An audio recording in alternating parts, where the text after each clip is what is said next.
नमस्कार प्रेक्षकांनो, मालिकेच्या आजच्या भागामध्ये आपल्याला पाहायला मिळणार आहे फायनली कलाच्या हातामध्ये राहुलच्या विरोधातले पुरावे मिळणार आहेत।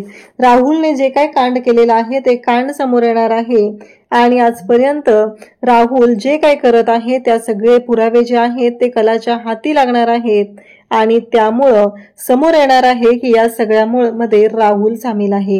म्हणजे जे हिऱ्यांचे वेंडर्स आहेत माडेकर त्यांच्याकडे जाऊनही राहुलने आता त्यांना पैसे दिलेले आहेत हे सगळं समोर येणार आहे।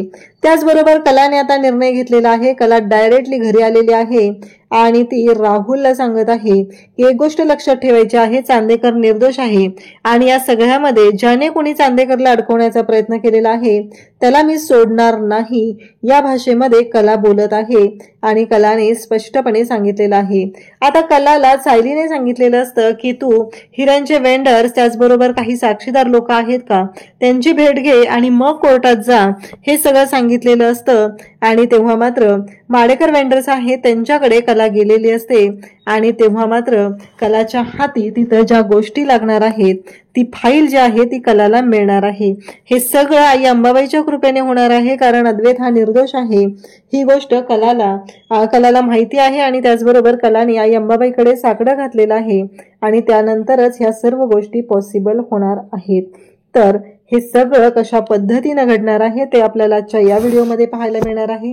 त्याचबरोबर मिस्टर स्वामीनाथन हे सुद्धा कलाच्या मदतीला धावून येणार आहेत आणि स्वामीनाथन हे कलाला सांगणार आहेत की नक्की काय झालेलं आहे आणि नक्की कशामुळे या सगळ्या गोष्टी प्रॉब्लेम मध्ये आलेल्या आहेत हेही त्यांचं बोलणं होणार आहे।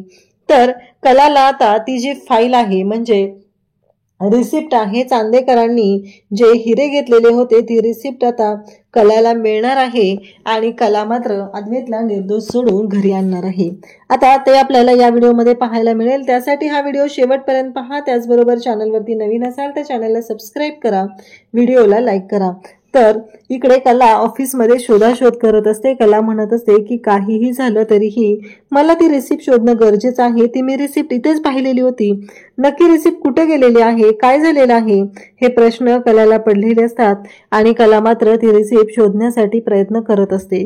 आणि इकडे आता रोहिणी आहे ती राहुलला कंटिन्यू फोन करत असते, राहुलचं काय चाललेलं आहे, एवढं सगळं झालेलं आहे आणि हा मुलगा आत्ता कुठं गायब झालेला आहे असे प्रश्न तिला पडलेले असतात आणि ती मात्र विचार करत असते। त्याचबरोबर राहुलला ती फोनवर फोन करत असते, राहुलला विचारत असते की हे सगळं काय झालेलं आहे आणि हे सगळं झालेलं आहे तरीही तू कुठं आहेस हे ती विचारत आहे। आणि तेव्हा मात्र रोहिणी विचारते तेव्हा राहुल म्हणतो की मम्मा तू काळजी करू नको, त्याला मी अशा खड्ड्यात पाडलेला आहे की ज्यातून तो कधीच बाहेर येऊ शकणार नाही, या सगळ्यातून तो बाहेर पडू शकणार नाही। हे सगळं बोलणं जेव्हा चाललेलं असतं तेव्हा मात्र इकडे कला राहुलच्या पाठीमागे येऊन उभी असते आणि कला राहुलशी बोलत असते, राहुलला विचारत असते। तर राहुल इकडे सांगत असतो की अद्वैत चांदेकर कधीच बाहेर येऊ शकणार नाही आणि तो फोन कट करतो कारण पाठीमागे कला येऊन उभी राहिलेली आहे आणि कला जी आहे ती तिथं आलेली असते। कला हे सगळं जेव्हा ऐकते तेव्हा मात्र राहुलच्या शिट्ट्या वाजलेल्या असतात, राहुलला कळायचं बंद झालेलं असतं कारण कलाने हे सगळं बोलणं ऐकलेलं असतं आणि कला मात्र म्हणत असते की तुझं काय चाललेलं आहे, तू काय बोलत होतास राहुल। तेव्हा राहुल पण कलाकडे आलेला असतो आणि तोही कलाला म्हणत असतो की काहीही झालं तरीही अगं याच्यामध्ये माझा काहीच दोष नाहीये, मी अद्वैतला या सगळ्यातून सोडवण्यासाठी प्रयत्न करत आहे, हे सगळं बोलणं त्याचंही चाललेलं असतं। आणि इकडे रोहिणीला वेगळाच आनंद झालेला असतो कारण ह्या सगळ्या गोष्टी राहुलने जवळजवळ मॅनेज केले तसा संशय तिला आलेला असतो आणि ती मात्र खुश झालेली असते कारण आता सगळं हे आम्हाला मिळणार आहे, अद्वैत चांदेकर या सगळ्यातून कधीच बाहेर येणार नाही हे बोलणं तिचं चालू झालेलं असतं कारण अद्वैत चांदेकर यामध्ये पुरता अडकला पाहिजे अशी तयारी त्यांनी केलेली असते। इकडे कला राहुलला विचारत असते तू कोणाशी बोलत होता, तुझं काय चाललेलं आहे। तेव्हा राहुल म्हणतो नाही मी काहीच नाही बोललेलो आणि इकडे राहुलच्या लक्षात येतं की यातलं कलाने काहीच ऐकलेलं नाही। या सगळ्यामध्ये मला त्याला भीती वाटत होती की कलाने काय ऐकलंय की काय, पण कलाने ऐकलं नाही ही गोष्ट त्याच्या लक्षात येते आणि तेव्हा मात्र त्याला बरं वाटतं। त्याचबरोबर इकडे पाहायला मिळतं की कला राहुलला विचारत असते पण तिचा पहिला संशयित हा राहुलच आहे। राहुलनेच काहीतरी कांड केलेलं असू शकतं हा संशय मात्र तिला आलेला आहे. दाट संशय तिचा आहे आणि त्यामुळंच ती राहुलकडे पाहत असते. राहुल मात्र घाबरल्यासारखा दिसतो. तेव्हा कला म्हणते, नाही तू घाबरल्यासारखा दिसतोय ना. तेव्हा राहुलला तिने बोलल्यानंतर राहुल म्हणतो की पोलीस आले होते ना आणि मामाचा फोन आला होता की नक्की काय चाललेलं आहे म्हणून तिच्याशी बोलत होतो, बाकी काही नाहीये. अद्वैतला अटक झाली ना त्याची मला काळजी वाटत आहे. तेव्हा कला म्हणते की ठीक आहे. तेवढ्यातच कलाला सायलीचा फोन येतो आणि सायली सांगू लागते की अर्जुन सर आता तिकडे पोहोचतच आहे, तुम्हीही कोर्टात जा. आणि कला आणखी एक गोष्ट, अगं ते हिऱ्यांच्या रिसिप्ट वगैरे आहेत ना त्या मिळतायत का बघ ना जरा, कारण त्या मिळणं खूप गरजेचं आहे असं कलाला ती सांगत असते. तेव्हा कला म्हणत असते की हो पाहते मी. आणि त्याचबरोबर अगं त्या वेंडर्स आहेत ना त्यांना जाऊन जरा भेटून येतेस का, त्यांच्याकडे जर तू भेटायला गेलीस ना बऱ्यापैकी गोष्टी क्लिअर होतील असं कलाला ही सांगत असते, सायली सांगत असते. तेव्हा कला म्हणते की ठीक आहे. आणि नेमकं तेच बोलणं आता ऐकलेलं असतं ते म्हणजे राहुलने ऐकलेलं आहे की कला आता हिऱ्याच्या वेंडर माडेकरकडे भेटायला जाणार आहे आणि जर का कला तिथे गेली तर मात्र खूप अवघड होईल अशी भीती आता राहुलच्या मनात निर्माण झालेली आहे. आणि राहुल मात्र म्हणत आहे की नाही काही झालं तरीही कला तिकडे जाता कामा नाही, जर कला तिकडे गेली तर मात्र सगळं संपणार आहे असं राहुलला वाटत असतं. आणि इकडे कलाला आता तिने सांगितलेलं आहे आणखी काही साक्षीदार आहेत का जे अद्वैतच्या बाजूने साक्ष देतील तेही त्यांना बघून घे जरा असंही कलाला सांगितलेलं आहे. आणि त्याचबरोबर काळजी करू नको, यांनी सगळे पेपर्स रेडी केलेले आहेत आणि लवकरच अद्वैत भाऊजी त्यातून बाहेर पडतील असं कलाला कळलेलं आहे. राहुल म्हणतो की आताच्या आता मला त्या वाडेकरकडे गेलं पाहिजे, त्याला गाठलं पाहिजे आणि त्याशिवाय हे सगळं मॅनेज होणार नाही. हे सगळं राहुलच्या डोक्यात सुरू झालेलं असतं आणि त्यासोबतच राहुल मात्र या सर्व गोष्टी बोलत असतो. तो म्हणत असतो की काहीही झालं तरीही मला या सगळ्या गोष्टींचा आता नीट विचार करावा लागणार आहे. जर याला अडकवायचं असेल तर काय करायचं हा प्रश्न मात्र त्याला पडलेला असतो आणि तो मात्र बोलत असतो.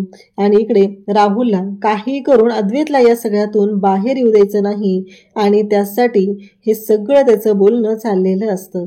इकडे कला आता जे बाकीचे साक्षीदार आहेत त्यांच्याशी बोलून घ्यायचा विचार करत असते आणि बाकीचे जे आहेत त्यांना बोलून ह्या गोष्टी सॉल्व्ह करण्याचा प्रयत्न करत असते. परंतु हे सगळं जे काय आहे ते विचित्र पद्धतीनं बाहेर पडत आहे. काहीही झालं तरीही या सगळ्यातून मार्ग काढणं खूप गरजेचं आहे आणि या सगळ्यातून मार्ग काढण्यासाठीच आता इकडे कला सज्ज झालेली आहे, कारण तिला माहिती आहे की यामध्ये अद्वैतची काहीही चूक नाही. इकडे संगीता मात्र रडत असते, तिला वाईट वाटत असतं, कारण संगीताचं असं म्हणणं असतं की अगं जावई बापूंची काहीच चूक नाहीये, कारण ते कधीच असं वागू शकत नाहीयेत, पण तरीही आज त्यांच्यावरती हा सगळा आळ आलेला आहे. या सगळ्यातून जावई बापूंना बाहेर काढणं गरजेचं आहे असं ती काजलला म्हणत असते. ती म्हणत असते बघितलं ना आपल्यावर जेव्हा संकट आलं होतं तेव्हा जावई बापू हे आपल्या पाठीशी खंबीरपणे उभे राहिले होते, त्यांनी कसलाही विचार केला नव्हता. मग साधा अन्याय होत असेल एखाद्यावर तर धावत ते जातात मदतीला, तेच असं चुकीचं का वागतील. तेव्हा मात्र काजल म्हणत असते पण आई आपण काहीच करू शकत नाहीये ग या बाबतीत, बघ ना तू, म्हणजे आपण कसं हे मॅनेज करणार आहोत मला कळतच नाहीये असं काजल संगीताला बोलत असते. तेव्हा मात्र संगीता म्हणत असते हो बरोबर आहे तुझं काजल, पण मला कळत नाहीये की या सगळ्यातून मग काय करायचं आहे हा प्रश्न मात्र तिला पडलेला असतो. त्यासोबतच इकडे पाहायला मिळतं की जेव्हा या सगळ्या गोष्टी घडत असतात तेव्हा संगीता म्हणते की आपल्या हातात एवढंच आहे, मी देवाकडे मागणं मागत आहे, देवाला साकडं घालत आहे, जोपर्यंत जावई बापू या सगळ्यातून बाहेर पडत नाहीत तोपर्यंत मात्र मी ह्या देवाच्या पुढून उठणार नाही, देवाला पाण्यातून काढणार नाही आणि मी पाण्याचा थेंबही घेणार नाही असं तिने ठरवलेलं असतं, कारण अद्वैत निर्दोष आहे असं संगीताचं म्हणणं आहे आणि संगीतानेही अद्वैतवरती पूर्णपणे विश्वास ठेवलेला आहे. इकडे संगीता देवाच्या पुढे बसलेली आहे आणि तिने ठरवलेलं आहे की आता फक्त या सगळ्यातून आपल्याला मार्ग दाखवू शकतो तो म्हणजे देवच आहे असं तिच्या डोक्यात आहे आणि देवाच्या पुढे तिने हात जोडून बसलेली आहे. काजल ही संगीताच्या मदतीला आलेली आहे आणि ती संगीतासोबत बोलत असते. इकडे संगीताला ती समजवत असते, ती आधार देत असते, ती सांगत असते की आई तू काळजी करू नको, सगळं व्यवस्थित होणार आहे असं तिचं म्हणणं असतं. त्यासोबतच इकडे पाहायला मिळतं की घरी आता अनामिकाचे आईबाबा आलेले असतात आणि अनामिकाचे आईबाबा येऊन तिथं बोलत असतात. ते म्हणत असतात की खरंच म्हणजे हे कळतच नाहीये की असं का झालेलं आहे, या सगळ्यामध्ये कोण सामील आहे, कोणी अडकवलेलं आहे अद्वैतला. आणि त्याचबरोबर इकडे श्रीकांत म्हणत असतो की आबा काळजी करू नका, आता मी कोर्टात जात आहे आणि माझे आणखी काही वकील वगैरे ओळखीत आहेत का ते पाहत आहे. एकदा का एखादा वकील मिळाला की आपण यातून अद्वैतला सुखरूपपणे बाहेर काढू शकतो, असं त्यांचं म्हणणं असतं. आणि तेव्हा आबा म्हणत असतात की मला खात्री आहे की तुम्ही सगळेजण अद्वैतच्या पाठीशी तेवढेच खंबीरपणे उभे राहत आहात, त्यामुळं अजिबात काळजी करायची गरज नाही. हे सगळं बोलणं चाललेलं असतं. आणि तेव्हा मात्र इकडे अनामिकाच्या आईबाबांबरोबरही सगळेजण तिथं बोलत असतात, त्यांना समजून सांगत असतात. अनामिकाचे आईबाबा म्हणतात की काळजी करायची काहीच गरज नाही, कसं आहे हा अद्वैतवर लागलेला आरोप आहे. त्याचबरोबर अनामिकाचा भाऊ म्हणतो की मी आत्ता अद्वैतला ओळखत नाहीये, मी अगदी कॉलेजमध्ये असल्यापासून अद्वैतला ओळखतो. अद्वैत कसा आहे ना ते मला चांगलंच माहिती आहे, कारण अद्वैत हा आहे तो कधी चुकू शकत नाही. हे सगळं बोलणं चाललेलं असतं. त्यासोबतच इकडे पाहायला मिळतं की श्रीकांतही तिथं असतो, सगळेजण बोलत असतात. सगळ्यांचं एकच म्हणणं आहे की काहीही झालं तरीही अद्वैत याच्यामध्ये काहीही चुकलेला नाही. अद्वैतचं जे काही आहे ते अगदी बरोबर आहे, कारण अद्वैत कधी चुकू शकत नाही. जो अन्यायाच्या बाजूने प्रत्येक वेळेस अन्याय करणाऱ्याच्या विरोधात तो उभा राहतो, ज्याच्यावर अन्याय झालेला आहे त्याच्या बाजूने तो लढत असतो, आणि मग तो का चुकेल असं सगळ्यांचं म्हणणं आहे.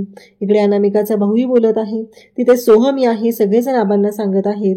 तेव्हा मात्र रोहिणी तिथं असते आणि ती म्हणते बरोबर आहे, अद्वैतनं कांडच एवढं करून ठेवलंय ना, त्यामुळं तुमच्या आधाराची गरज आम्हाला लागणारच आहे, हे रोहिणीचं म्हणणं असतं. रोहिणी वारंवार अद्वैतच्या विरोधात बोलत असते. कालच्या भागातच आपल्याला पाहायला मिळालं होतं की रजनीने रोहिणीचा चांगलाच माज उतरवला होता आणि तिला दाखवून दिलेलं होतं की तू चुकीची आहेस, अद्वैत असं वागू शकत नाहीये वंश, पण तुम्ही असं जे काही बोलत आहात ते चुकीचं आहे. इकडे कलाने आता स्वामीनाथन यांना कॉल केलेला असतो आणि स्वामीनाथन यांना घडलेला सगळा प्रकार कला सांगत असते. कला म्हणत असते की तुम्ही कोर्टात याल का, तुम्ही कोर्टात येऊन जर साक्ष दिली तर सगळ्या गोष्टी क्लिअर होणार आहेत. एकदा का तुम्ही कोर्टात आलात आणि तिथं इकडे जे काही घडत आहे त्या बाबतीत जर तुम्ही बोललात तर मात्र इकडे सगळ्या गोष्टी क्लिअर होणार आहेत. हे सगळं बोलणं चाललेलं असतं. कला मात्र फोनवरती प्रत्येकाशी बोलत असते. त्यांचे जे मोठे मोठे क्लायंट आहेत त्या प्रत्येक क्लायंटला कॉल करून कला बोलत असते, त्यांना सांगत असते की काहीही झालं तरीही अद्वैतला यातून बाहेर काढणं गरजेचं आहे असं कलाला वाटत असतं. आणि त्यासोबतच इकडे आपल्याला पाहायला मिळतं की कला प्रत्येकाला फोन करून सांगत आहे. आणि त्याचबरोबर इकडे हे सगळं जेव्हा घडत आहे तेव्हा कला मात्र प्रत्येकाशी बोलत आहे. जे जे ओळखीचे क्लायंट आहेत त्या प्रत्येक क्लायंटशी बोलून कला मात्र हे सगळे प्रॉब्लेम सॉल्व्ह करण्याचा प्रयत्न करत आहे. आणि त्याचबरोबर हे सगळं जेव्हा चालू आहे तेव्हा कलाने सगळ्या गोष्टी सॉल्व्ह करण्याचा प्रयत्न केलेला आहे, पण या सगळ्याच्या पाठीशी असलेल्या राहुलचीही वाट लावण्याचं कलाने ठरवलेलं आहे.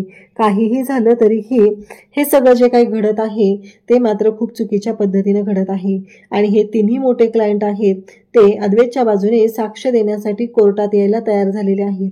कला म्हणते की फायनली या सर्व गोष्टी घडलेल्या आहेत आणि आता लवकरच कलाला कळलेलं असतं की हे सगळं कशा पद्धतीनं सोडवायचं आहे, नक्की काय प्रॉब्लेम झालेले आहेत आणि या सगळ्यातून मार्ग कसा काढायचा आहे, ही गोष्ट मात्र कलाच्या लक्षात आलेली असते. त्यासोबतच इकडे आता राहुलला हे कळलेलं असतं की कला माडेकरकडे जाणार आहे, त्यामुळं राहुल ऑलरेडी माडेकरकडे पोहोचलेला असतो आणि तिथे येऊन तो माडेकरला पैसे देत आहे आणि सांगत आहे की एक गोष्ट लक्षात ठेवायची आहे, हे पैसे घ्यायचे आणि 4 दिवसांसाठी कोल्हापूरच्या बाहेर जायचं. आणि मग हे जे माडेकरचं बोलणं आहे ते ऐकून, माडेकरला जे बोललेलं आहे ते ऐकून माडेकरला मात्र खूप राग आलेला असतो आणि माडेकर मात्र भयानक चिडतो आणि म्हणतो की एक गोष्ट लक्षात ठेवायची आहे, या भाषेत माझ्याशी बोलायचं नाही, कारण तुम्ही माझ्यासोबत काम करत आहात, मी तुमच्यासोबत नाही. एवढं तुम्ही लक्षात ठेवायचं आहे. तुम्ही जी माझ्यावर दादागिरी गाजवताय ना ती बंद करायची आहे. हे सगळं बोलणं चालू झालेलं असतं. आणि तेव्हा मात्र इकडे राहुलची वाट लागलेली असते. राहुलला माडेकरनं ऐनवेळी आता सांगितलेलं असतं की हा तुमचा प्रश्न आहे आणि तुमचा प्रश्न तुम्ही कशा पद्धतीनं सोडवायचा आहे तुमची तुम्ही बघायचं आहे, असं माडेकरने स्पष्टपणे सांगितलेलं असतं. आणि आत्ताच्या आत्ताच चालते वाईतून इथे तुम्ही थांबायचीही गरज नाही, हे सगळं माडेकरचं बोलणं चाललेलं असतं. त्यासोबतच इकडे पाहायला मिळतं की जेव्हा या सर्व गोष्टी घडत असतात तेव्हा मात्र इकडे राहुल म्हणतो की हो हो माफ करा ठीक आहे, पण मी जे तुम्हाला काय बोलत आहे ना त्या सर्व गोष्टी जरा लक्षात घ्या, असं त्यांचं बोलणं चाललेलं आहे. त्यानंतर इकडे माडेकर आता शांत होतो आणि मग राहुल त्याला सांगू लागतो की मी तुम्हाला जे काही सांगत आहे ना ते एकदा ऐकून घ्या ना माझं, असं म्हणत राहुल आता शांत झालेला आहे.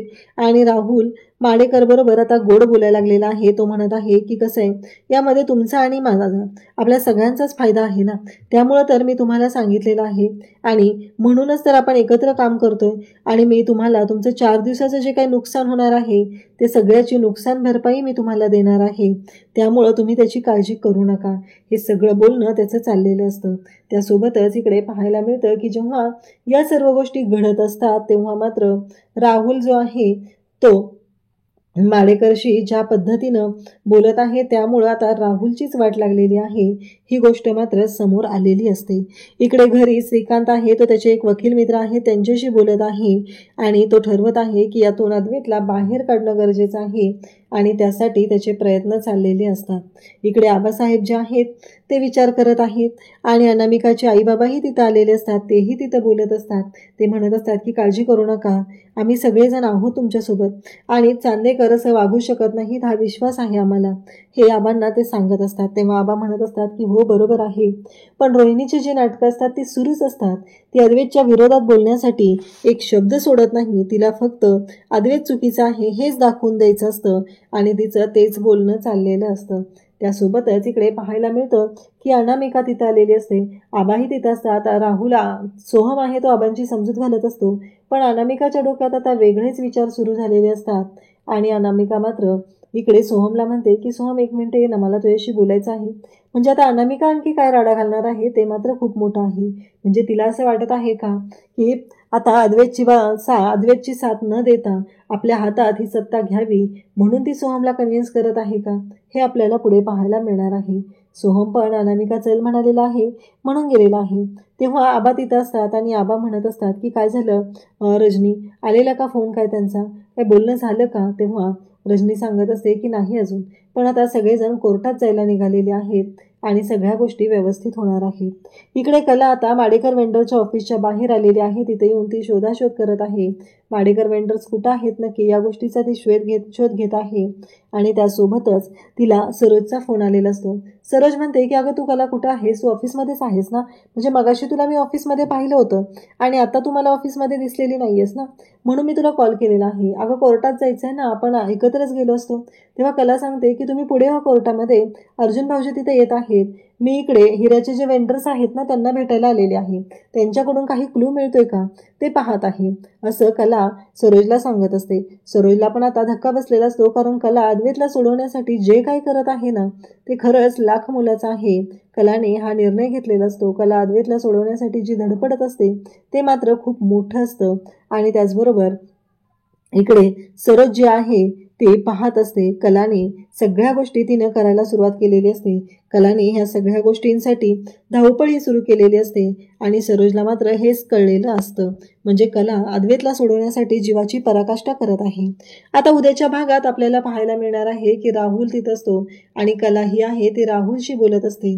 ती राहुलला म्हणत असते की या सगळ्यामध्ये चांदेकरला ज्याने कोणी अडकवलेलं आहे ते मला चांगलंच माहिती आहे, फक्त हे सगळं जेव्हा समोर येणार आहे तेव्हा मी त्याला सोडणार नाही, एवढं लक्षात ठेवायचं आहे.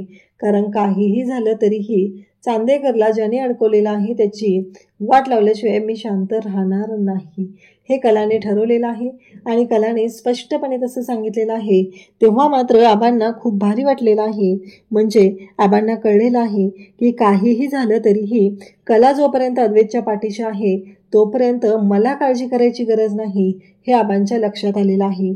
त्यानंतर आबा तिथे तिच्याकडे पाहून हसत आहेत. आबांना आनंद झालेला आहे. फायनली ह्या सर्व गोष्टी ज्या आहेत त्या खूप छान पद्धतीनं घडत असतात. सगळं जे काय आहे अगदी व्यवस्थित असं चालू असतं.